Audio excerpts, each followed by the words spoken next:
All right, ladies and gentlemen, all of our attendees, it's time for our next panel discussion. And as we focus on the thoughts that Mr. Ashish Tulsian had shared with us, we will take those thoughts forward in the form of our next session, our next panel discussion, in fact, for all of you. Now, the idea of going out to a cafe or restaurant with friends and family to enjoy a hearty meal completely changed in 2020. Even after the lockdown eased, the footfall remained slim. A lot of restaurants and cafes are finding innovative ways backed by smarter tech usage to survive the COVID-19 crisis. So to discuss more about the tech route, I'd like to quickly invite our speakers here. We have with us the CEO of Eagle Owl. We have Mr. Vinodh Rajaraman. We also have with us Mr. Renjith Prahaladan, who's the Director of Sales India with Urbanpiper, Mr. Rahul Dayal, Head Cost Control with Charcoal Concepts. And once again, to spearhead this conversation for all of you, we have Mr. Ashish Tulsian, the co-founder and CEO of Posist Technologies. I believe all the questions kept coming on the side of the screen. We will ensure we can take those questions for all of you during this panel discussions. Keep those questions coming as well, as I invite all our speakers to quickly come on the main screen to get the discussion started. Stay with us, and in just a couple of seconds, we'll have the session started for all of you.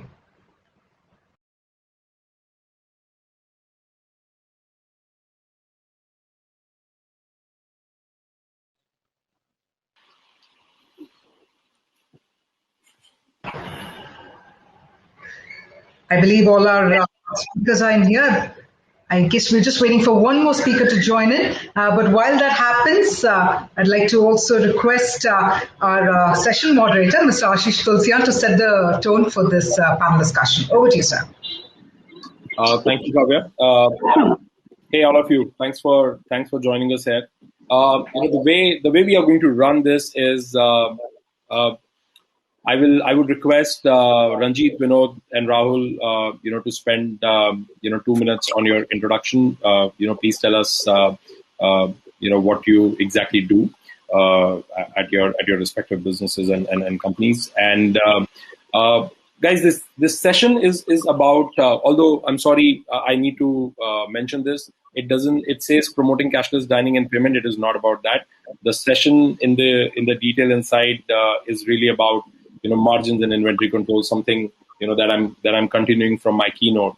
So session is about how margins at the back end are going to be the drivers, is going to be the key driver in the industry, and how important it is to have your back end in order. So we'll start with Renjith. Renjith, can you please introduce yourself and tell us what exactly you do?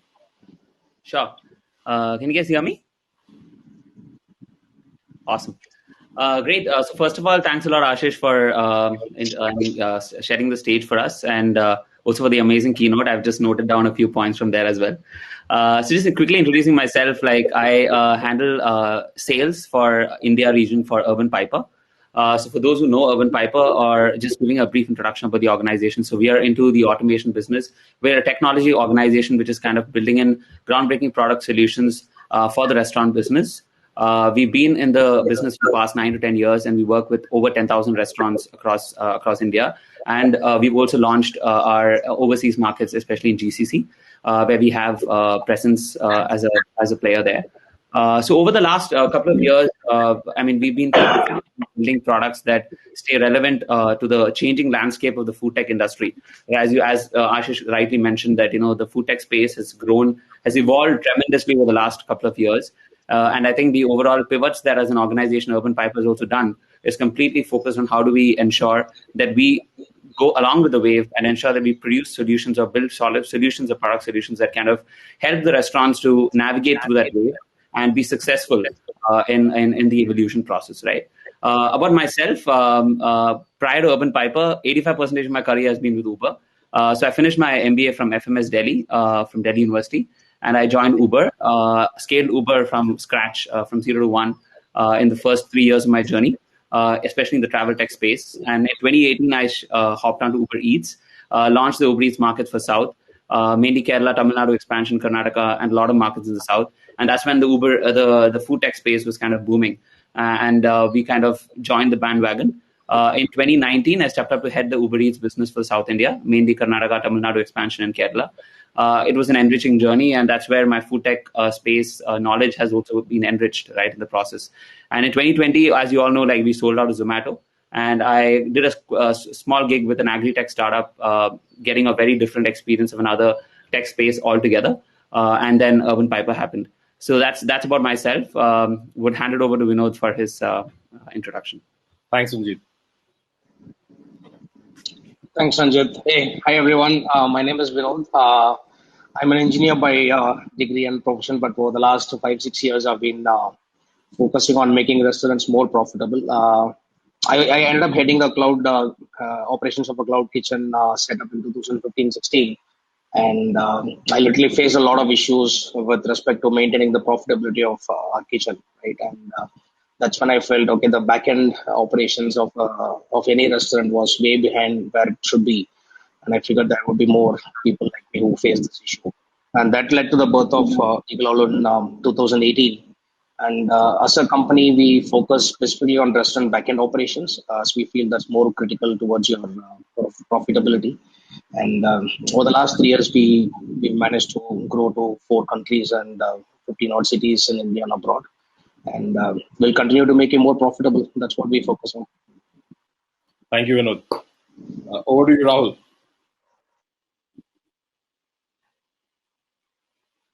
Rahul, your mic is, you're on mute.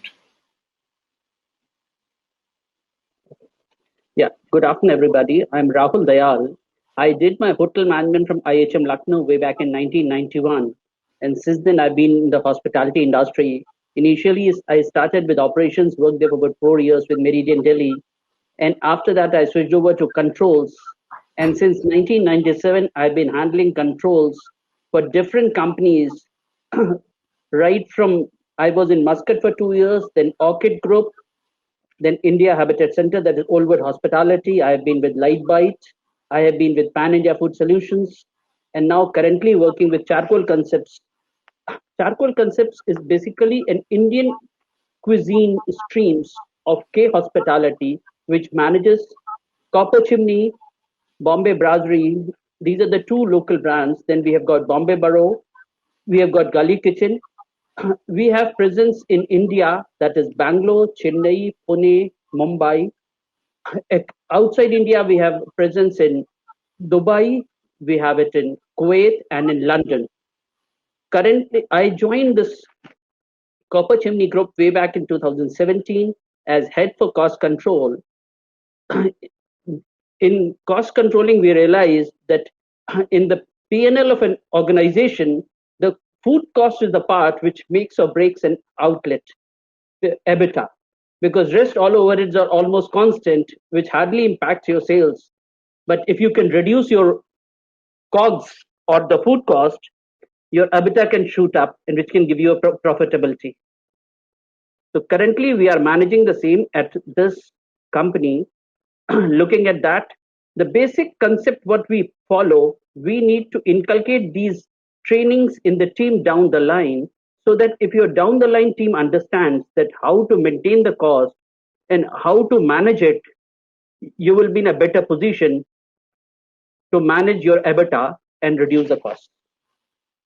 Thank you. Perfect, Rahul. Thank you. We have an extremely rich panel. I think so much experience that all 3 of you carry in between. I'm sure I'm going to try to give you a lot of good hard time defending the questions or and ask with the answers. I'll start with you. You talk. You are exactly right in the game that we are talking about, right? My keynote was about margins, and I think I have a perception, and I will try to put that perception bluntly. I think restaurant business, till few years back, and you have been you're a veteran in the industry, but till few years back, restaurant industry did not have this kind of pressure on margins. A business definitely needs an eye on profitability, and it is always difficult to run a business. But I think the current pressure on margins is extremely high because of so many people biting into that food. Now, 100 rupees item has 4 or 5 partners who are trying to take a pie, bite of the pie. from that, how difficult, has it become, or has it become? I mean, has it changed for you as somebody whose day job or whose function is to actually control and deliver an EBITDA? Can you throw some light on exactly maybe 2018 or 19, wherever you want to draw the line? Can you do a BC or AD for us?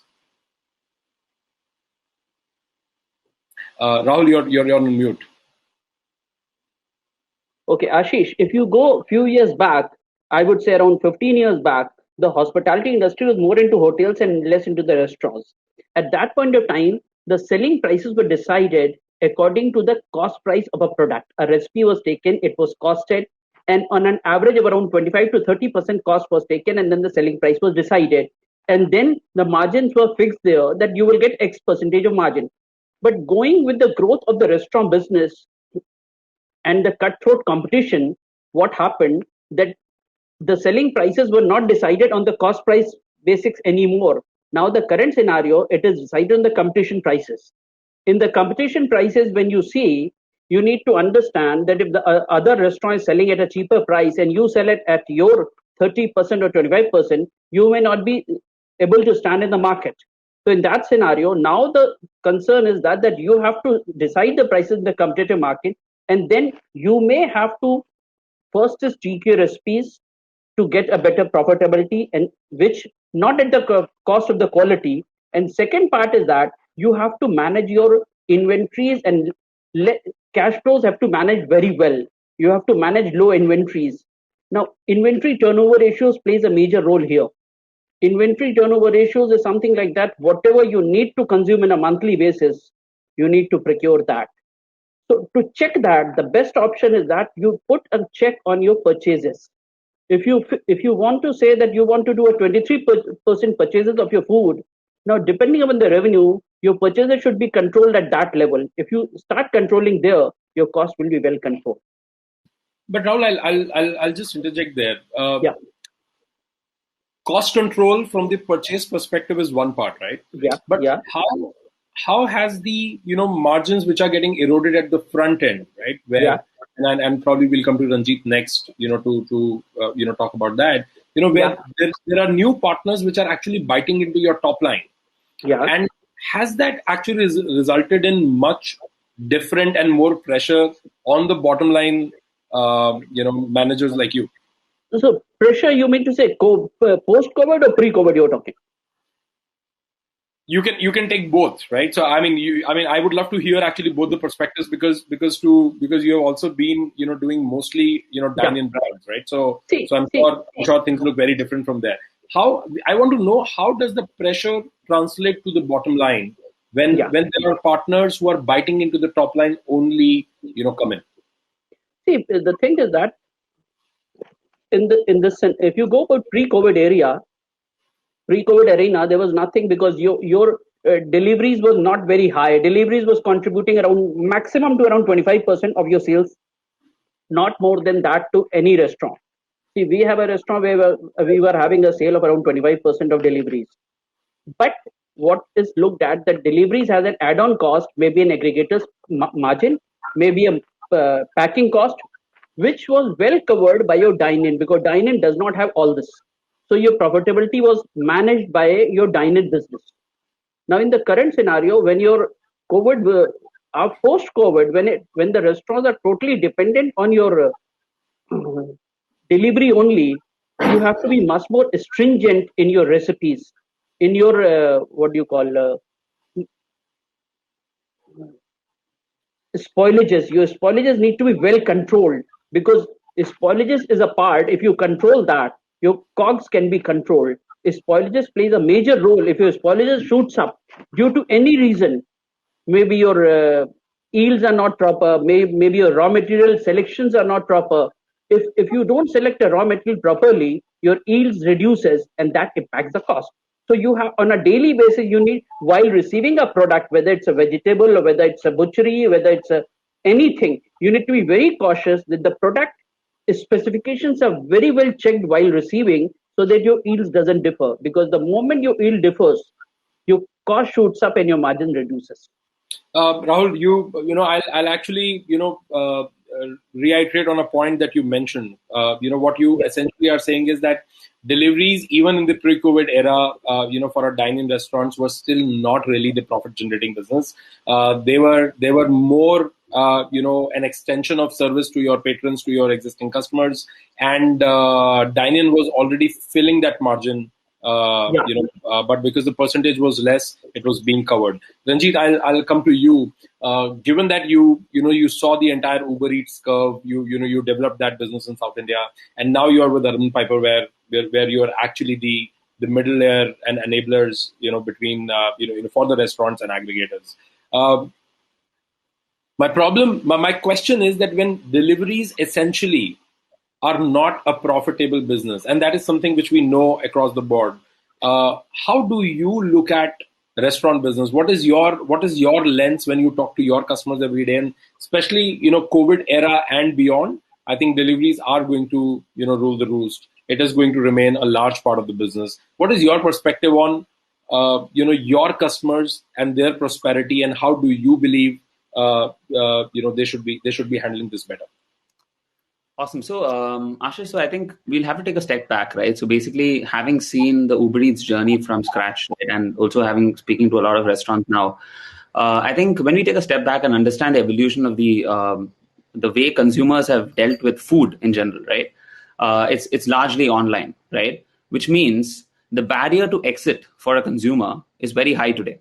Right. So if you are a consumer and and now let's not talk about restaurants, right? Let's talk about storefronts, because we are talking about online brands, right? At the end of the day, the store, as you mentioned in your keynote speech, it is no longer a physical location, right? It's more of a storefront on an app, right? And if you look at the funnel for a consumer, especially from an online standpoint, right, the funnel is very, very large, right? So a person enters the menu.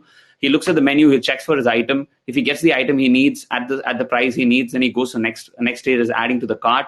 And after adding to the cart, then he goes to payment. At every point, there is a chance for a drop off for a customer, right? So I would like to, kind of talk about a metric that we used to kind of track called R by S, right? Which is basically request to sessions, right? And it directly connects to what you're talking about. When we have 1 million sessions happening in a day, 30% conversion was considered to be extremely good for any city to kind of say that, hey, we have a great R by S, which means most of the consumers who are coming onto the app are ending up ordering. And now when we see out of that drop off of 70%, the maximum drop off used to happen at the menu level, right? Which means a customer is no longer thinking about the brand equity, because what aggregators have solved for is discoverability, right? Any restaurant, even in the remotest location, can be discovered easily by a consumer if he or she is in that particular delivery radius, right? So which means that a consumer is spoiled for choice. So he can actually choose any restaurant as long as he gets the item that he needs, right? So now coming to a particular question on how this is actually converted, it's more of how restaurants have ideally kind of adjusted to the evolving spectrum of food delivery, right? And it's a combination of how the aggregators also, end up figuring out how do they make this entire scheme or the environment profitable, right? Now, for example, Uber Eats used to charge 30% commission to our restaurants, right? Now, when we used to speak to our restaurants, when we just used to initially go and speak to them saying that, hey, 30% is commission, they just shoo us away, right? Saying that, this is not going to work, right? Because at that point in time, we had not even proved there's going to be a volume game for you, right? And then over time, they kind of bought into that and they started paying 30% commission, right?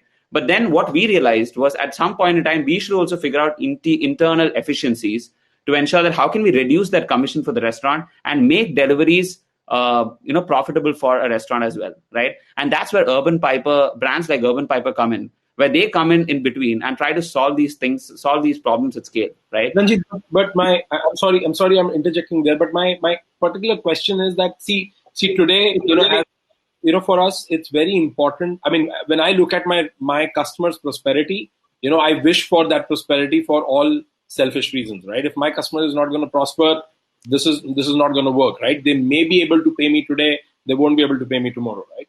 My question to you particularly is that from Uber Eats to Urbanpiper, when you see that restaurants are continuously adopting and paying, and consumer traffic and delivery business is going up, and as Rahul said, it has not been profitable before as well, and now that being a part of that being the 90% or 80% business, it is almost impossible to turn a profit or a margin. Do you have an insight into how you look at restaurants doing well? Or maybe can you take a leaf from your experience of maybe some of your customers who have really thrived and done better, with this model? Do you have an insight where at the margin level, what makes a restaurant smarter or a restaurant chain smarter to ride this way? Yeah, so I'll probably share an anecdote of one of our restaurants in Kerala, right? So I think it kind of clears the question that you're actually asking about is how a restaurant can actually work on their work collaboratively with an aggregator to kind of make things better for them, not from a top line standpoint, but from a bottom line standpoint, right? And I think fundamentally what has to change is still most of the restaurants, especially in the SMB space, are top line obsessed, right? When you go and talk to a restaurant, they say, how much revenue are you going to bring me, right? They're talking about hyper growth over sustainable growth, right? And the first thing that we talk to them is, at least as Urbanpiper, to tell them that how we are going to enable you to sustainably grow. We're not going to enable you to kind of exponentially grow like a hockey stick, at which your margins are going to get affected, right? And one example I had was there was a brand. I'm not naming the brand, like XYZ, right? Now the brand's biryani was very famous, right, in Kerala, but they were priced pretty high, right? They were priced pretty high because they have a tradition, they have a brand equity, and just beside them there was another restaurant which also was serving biryani, right? But despite of this restaurant having a tradition of 60 years, in the online space, nobody was ordering from them, right? Because the price was higher, right? Now, when we discussed with them, we decided, okay, let's go data back. Let's decide, like your product is extremely good. Your quality is much higher maybe when compared to the other restaurant. But let's just go data back and understand at this price point, like if you want to match the price point of that other restaurant, what is the portion that you should be providing, right? And what the restaurant did is they reduced the portion. Like, if there were 2 eggs in a biryani, they actually started giving 1 egg in the biryani, right? And the order shot up, right? The order shot up because it just tells one thing, that consumers are also price conscious because we are giving them a lot of choice, right? We are giving them options, right? So when that comes in, and then the entire marketplace becomes like really, really mixed, and there are a lot of players playing along, and as you said, different brands are eating up on the top line.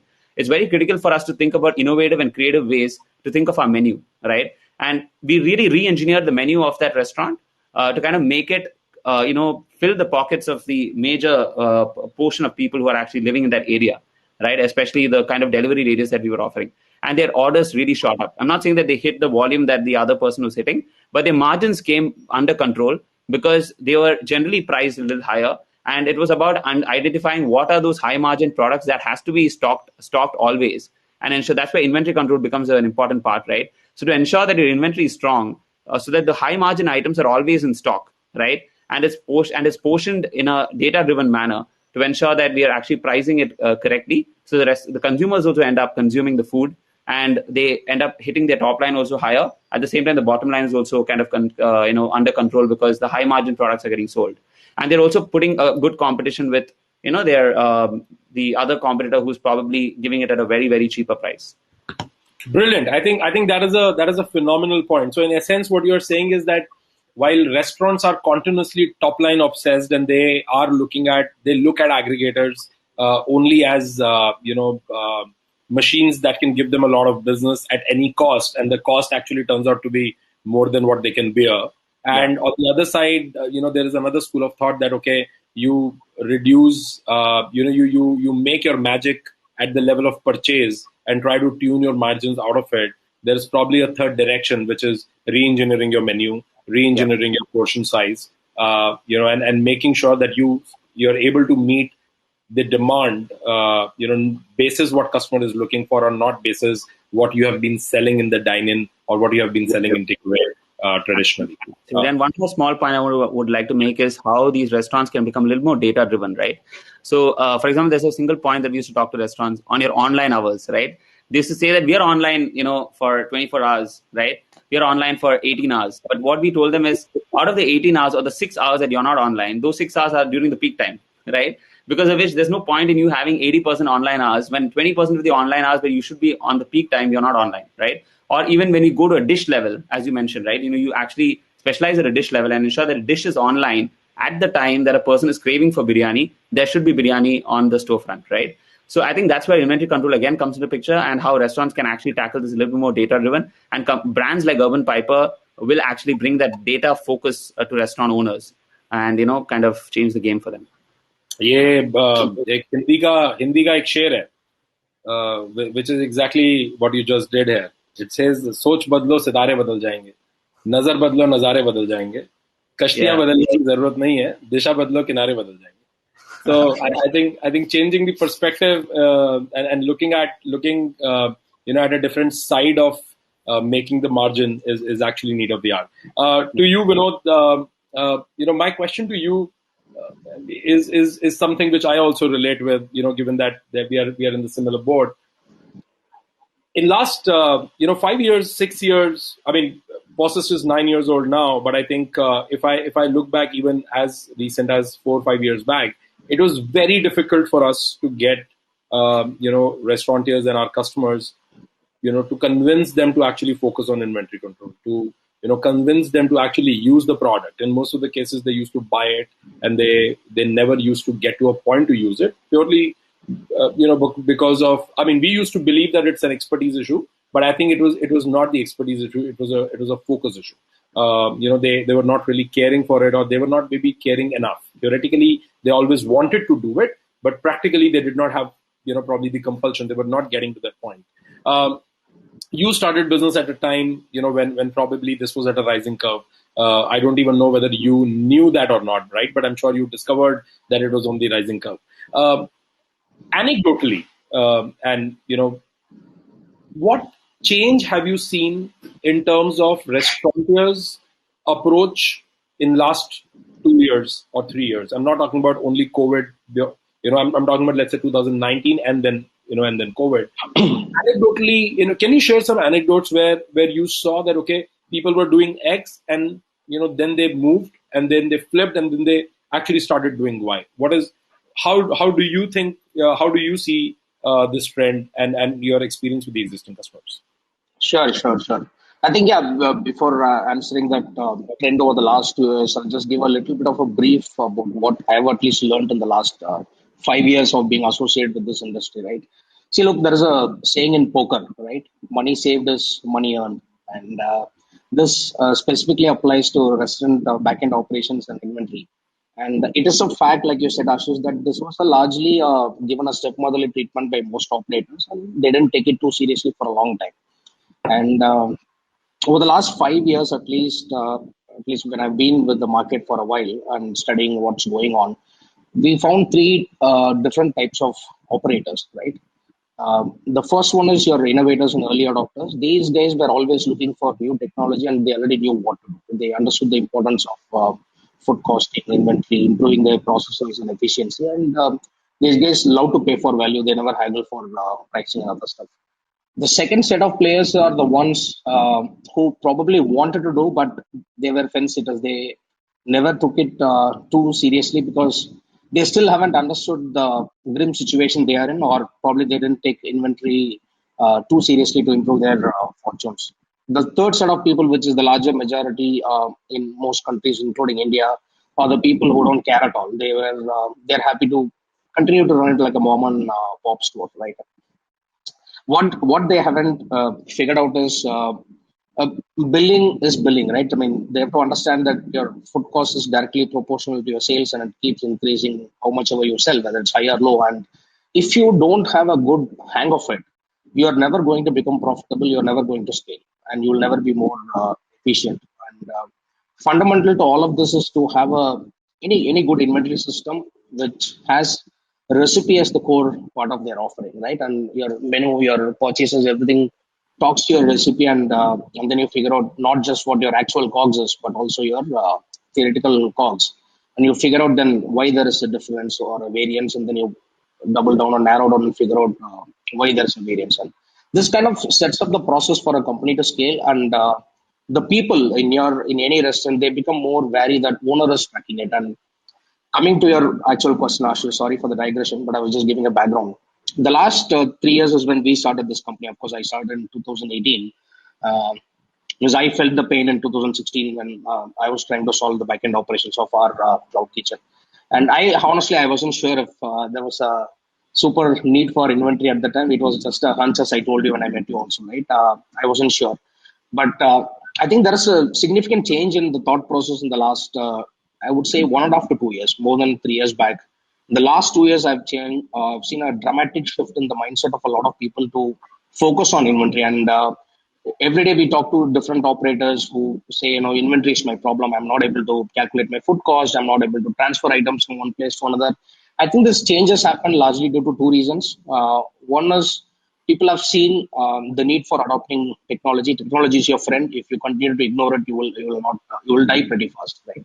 And secondly, with margins coming under pressure due to third-party aggregators and huge commissions and spend on marketing and also packaging, people have realized that it's about time to focus on the inventory part, which otherwise they're earlier people were used to doing 15 to 20% EBITDA. I mean, I'm talking 5 years, 6 years ago, pre-Swiggy and Zomato days. But today, whosoever I speak to, whether it's a pizza chain or biryani chain, they are happy to do 8 to 9% EBITDA, right? That's the max they can hope for. And now that's kind of changed their mindset to start looking into streamlining their operations. And specifically, these are again being done by, I think I would say 1 to 2% of the entire Indian restaurant. It's not all of them. I still think it's only the top guys who are looking into it.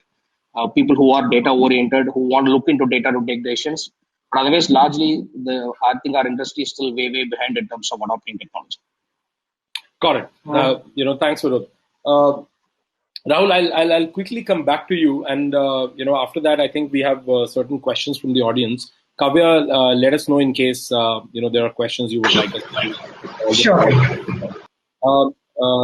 Rahul, in the dine-in space, the way cost control used to happen, it was always very, very sophisticated. As you said, most of the restaurants were born out of hotels, and they always had the expertise, the people who were coming from hotel management background. They were coming, they were qualified, to work, in the food space as well as the overall hospitality space. What is that secret sauce as a controller or as somebody who's supposed to turn that EBITDA? Because my understanding today is that, and I think Vinodh also mentioned that that number. People are right now working at theoretical EBITDA of 5%. Especially with respect to cloud kitchens or even dine-in or takeaway restaurants, which are delivery heavy. When theoretical EBITDA is 5%, and I'm sure practically, most of them are actually, running in negative, which really concerns me because, when somebody is running a business, they also believe that, okay, first year I'm going to lose, and second year probably I'm going to break even, and probably third year onwards I'm going to make more money, which I don't think is a great idea for a restaurant business. Restaurant business is supposed to at least deliver, something from day one if you have done something right. And this wisdom of working in a restaurant or a food business with negative margin, or being able to and thinking that scale is going to turn the margin for me, right? Scale is not really going to turn the margin, because as your sales grow, as your top line grow, your cost is also going to follow, and probably your management cost is going to increase because of the scale of operation. So technically, your cost will increase. It's not going to go down. What would you like to say and talk about as a secret sauce? What are 1, 2, or 3 principles you believe restaurateurs watching this can follow to actually bring that theoretical EBITDA to a real one? See, the thing is that you need to understand that as it is worked out, a theoretical COGS. See, as we just now discussed, that your EBITDA is your revenue is inversely proportional to your COGS. Now, in this case, if your EBITDA, if your COGS are maintained well, your EBITDA can be managed, because all heads of P&L are almost constant. So there, to turn that thing, as you said, first thing, we should not take it from day one that it will change in due course of time. From day one, we should start calculating the actual COGS, compare it with the potential, take out the variances from there, the why there is a variance, and to plug in those loopholes. Loopholes can be spoilages, can be yields of a product, can be a product quality which you have taken while doing a recipe costing, vice versa what you are receiving. If you manage these 3-4 things, and your variance between a theoretical and potential and actual is acceptable to a tune of around 1% maximum in any case. Beyond that, if it is there and you don't able to turn that out, then it will be very problematic to turn that EBITDA into positive. So if your variances, basic thing is that you need to match your potential and actual, and deep dive to understand where is the difference and plug in those loopholes. Especially in the perishable sector. See, in the industry, there is a lot of perishable products where your specs cannot be followed every day. So there you have to be very cautious, as I mentioned, while receiving.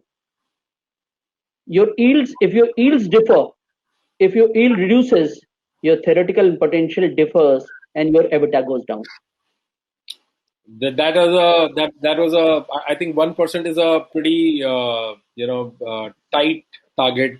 You're setting that is a benchmark which I think I can tell you at my restaurant, and I had a small restaurant experience before Posist that was for about 2 years, 22 months, and I don't even want to talk about the kind of variances I had. So if I had 1% variances, I would have been sitting on the other side right now,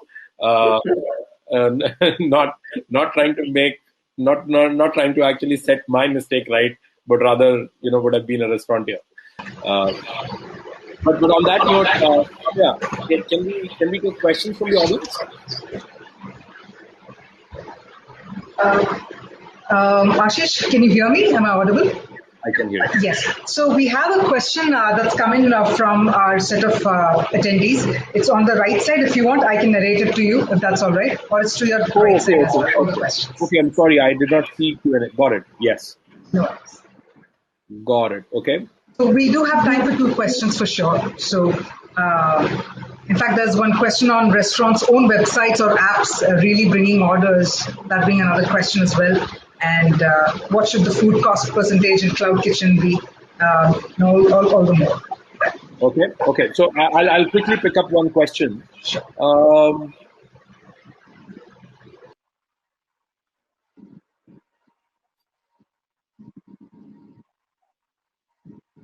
All right. So this question is by Pranav Jayal. He says, are restaurants' own websites or apps really bringing in orders? If large brands like Fasos and Domino's have come on aggregators, and if DoorDash is providing its own Shopify for restaurants with zero commission, possibly cannibalizing its own business, doesn't that signal that minuscule volume is coming in through the websites and self-branded apps? Renjith, would you like to take a dig at that? Yeah, I was about. Yeah, please go on.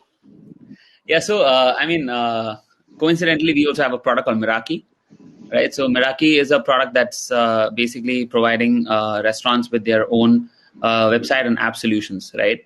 Now, it's a tricky question, right? And it largely depends upon, again, right? There are a lot of restaurants who are actually wanting to stake their own websites and apps live, right? And if you see the trend, like especially with COVID, there's a generally higher trend for restaurants to go online on their own with their own apps and websites. Especially, I'll tell you the scenario of Urbanpiper in 2020 when COVID just hit. Right, we saw a massive surge in inbounds and marketing qualified leads, which came in from existing restaurants which were on Hub or on existing products with us that we wanted to kind of explore Meraki. Right. Now, coming to your specific question in terms of whether these are actually scalable or whether these are actually providing benefit, right? It largely depends upon, again, how they're creative about utilizing that solution, right? So we provide the solution, they can actually, and at the end of the day, it's also about how much they value about getting their own data, right? At the end of the day, for a restaurant that is on, I think the question largely is about and I will also say that irrespective of what your organization gives out as a product, right? For example, let me if I take a dig at it, at Posist, we also have a product which wherein we help restaurants have their own website, have their own apps, right? But But my belief is that it doesn't work. My belief is that even though Posist does that product, does not really mean a restaurant should actually dive into it. When we advise restaurants, or at least when I advise restaurants, I'm sure my sales team will hate me for that. But when I advise restaurants, to buy such products, I always tell them that you know what I mean. If you are having your own storefront, unless you are able to drive traffic to the storefront, it won't make sense. And traffic is extremely costly. End consumer does not have a lot of incentive, to come down to your app or learn your app or figure out. And that is exactly why I think the question also, talks about that, when DoorDash gives restaurants an opportunity to have their own store, with zero commissions, possibly cannibalizing their own business, does that also mean that they know that the business is going to be so minuscule that it won't even matter? So do you have a counter to this, or do you agree, disagree, or there is a third view? So I see, again, like I would I'll take an example of one of the restaurants, a very, very prominent chain in Delhi, right? So they're actually going live with their own solution with us. They're going live with their own website and app. And again, the point is not to kind of utilize the apps or websites to kind of replace a Swiggy or a Zomato or an Uber Eats, right? And it's not like, overnight, like, if you create a website, that's going to kind of generate traction, right? Now, Domino's and Fasos, or Domino's has presence on Swiggy, Zomato, but they also run their own website in parallel, right? It's not that they've shut shop their own website and they're only running it on Swiggy and Zomato, right? So I think it is not going to be a mainstream revenue channel for any restaurant, right? But it's not something that is not something that a restaurant should not aspire for, right? So we are not talking about a universe where we should think of a universe where everyone coexists, right? Where Domino's will have their own website, but at the same time, they're going to generate revenue from Swiggy, Zomato. And let's just look at these as channels of revenue, right? And how do you make each of these channels profitable, right, at scale, is where restaurants can now think about, where do we invest more energies on? Should we invest more energies on Swiggy? Should we invest more energies on Zomato? Should we invest more energies on our own website or apps, right? So I think it's not like, we should just not take websites or apps at all. It is definitely a channel that can bring you revenue. And the way you kind of deal with each of these channels depends on how the channels are providing you the split in terms of how your revenue is split across those channels. And let's look at these as just avenues for you to build revenue. And building efficiency across each of those avenues is where restaurants become successful, right? So I think that's how I would put it. Like I would never tell my client to kind of, you should not take Meraki because it might not help. But I'll definitely tell them, like, you should try it out and you should actually keep this as one of your revenue streams and try to bring in efficiency through that. But not like disintegrate with Swiggy and Zomato and go all out with your own website. That's probably catastrophic. And you should stress test everything and figure out what to scale and what to descale. Yeah, that's my point. Got it. No, thank you. I think Pranav, I agree with Renjith on at least that point for sure. That this is not a replace. If you're looking at your own website or an app as a replacement of the aggregator, that's definitely, like, I don't think we need to call out the wrong in it. But one thing I would also add is that I believe any brand should have their own website or app only and only when they're able to answer a basic question. What is going to be the incentive for a consumer, be it the first time or repeat, to go and order from their website or app? If they cannot answer that, I will still say that there is no point having your own. You better focus on getting your food right, getting your packaging right, getting the experience right, and let other people handle the customer acquisition for you. Rahul, one question from you. This is asked by Seema. What should be the food cost percentage, if you are running a cloud kitchen operation? What is going to be your target percentage, to make sense out of that operation? See, it all depends. See, you cannot fix it like this because it all depends. What are your other parameters? What is the percentage of the payroll? Broad. I'm just taking a dig at, the question. Can you give us like few broad ranges, from a let's say 250 AOV, 500 AOV and 1,000 AOV. What if you were developing that? What will be the, See, then I would say a cloud kitchen food cost should not be more than 25%, maybe 23%, 24%, around that. Food cost should not be more than 25%. Yeah. Got it. And this is irrespective of AOV, or do you have a view on? No, irrespective of AOV, you cannot go, because every restaurant or every cloud kitchen will have all kind of AOVs that way. So maybe you can say from 22 to 25 that way. If your AOV is lesser, it can go to 25. If it goes higher, it can go to 23. But it should range between 22 to 25 only. And what should be the theoretical EBITDA? One should be looking at least as a target when they're running only a cloud kitchen operation. Maybe around 20%. 20%. Yes. Perfect. Seema, I hope that answers. Vinodh, would you like to give a number here? What should be the percentage EBITDA which a cloud kitchen should be looking at? And if not that, they should not run it. I don't think anyone will make 20% EBITDA in a cloud kitchen. I'm very sure about that. I've done the mathematics. I'm sure you've done it as well. I don't really. What is your number? What is your number?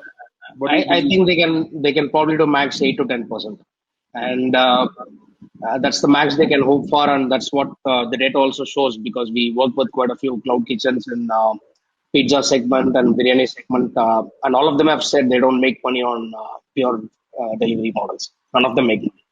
And you should not be fixing your food cost percentage considering the commissions, right? I mean, you have to define your menu, and then you figure out, basically keep it as low as possible, right? That's the goal here. And I kind of agree with Rahul that obviously more than 20-25 food cost is a death knell any which way for them. Got it. So food cost should not be more than 25, and at any, I think both of them agree with that. And theoretically, your target for EBITDA should be 8 to 10% on a conservative basis. And if you really want to thrive and be as big as the operation which Rahul runs, you cannot do it without having it less than 20% as a target. Kavya, do we have time for one more question, or are we good now? Okay. On that note, I think we'll end the session. Thank you, Vinodh. Thank you, Renjith. Thanks, Rahul. Thank you for your time and superb insights. I really hope this was worth audience while. Thank you. Thanks, Ashish. Well, thanks for being a wonderful host. Thank you, Ashish. Thank you, everybody. Bye, Rahul. Bye, Renjith. Bye. Thank you very much, Ashish. Thank you very much to all of our panelists for such a dynamic session. I think we all managed to gather some interesting takeaways. Thank you once again for joining us this afternoon. Thank you. Thank you, Kavya. All right, ladies and gentlemen, all of our attendees, stay tuned. We're about to get our next session started in just a minute. And before that, we have an interesting video coming up for all of you on the screens. Let's take a look and we get our next session started.